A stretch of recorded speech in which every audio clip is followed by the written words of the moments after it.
Clean energy policy కింద మొట్టమొదటి solar project కడపలో రన్ అవబోతుంది. Andhra Pradesh integrated clean energy policy 2024 మార్గదర్శకాలకు అనుగుణంగా రైతుల నుంచి 2 చోట్ల 1542 ఎకరాల భూముల్ని 30 ఏళ్ల లీజుకి తీసుకున్నారు. ఏడాదికి ఎకరాకి 31,000 రూపాయల చొప్పున లీజ్ ఇస్తారు.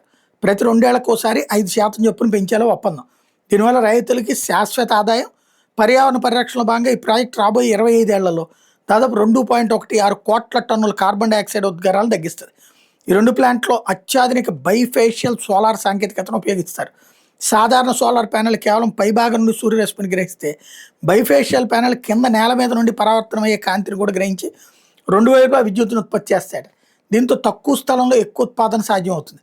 ఇక్కడ ఉత్పత్తి అయ్యే విద్యుత్తుని జాతీయ గ్రిడ్కి అనుసంధానించేందుకు వీలుగా ప్లాంట్ ప్రాంగణంలోనే 220/33 kV పూలింగ్ సబ్స్టేషన్ నిర్మించారు. అక్కడ నుండి 12.8 కిలోమీటర్ల పొడవైన హై వోల్టేజ్ ట్రాన్స్మిషన్ లైన్ ద్వారా పవర్ గ్రిడ్ కార్పొరేషన్ చెందిన కర్నూలు 3 సబ్స్టేషన్కి అనుసంధానించారు. సోలార్ ఎనర్జీ కార్పొరేషన్ ఆఫ్ ఇండియాతో కుదుర్చుకున్న ఒప్పందం ప్రకారం 25 ఏళ్ల పాటు ఇక్కడ నుంచి గ్రిడ్కి క్లీన్ ఎనర్జీ సరఫరా కాబోతుంది. ఆంధ్రప్రదేశ్లో కడప దానికి కేంద్రం అవుతుంది. రేపు లోకేష్ ప్రారంభిస్తారు దాన్ని.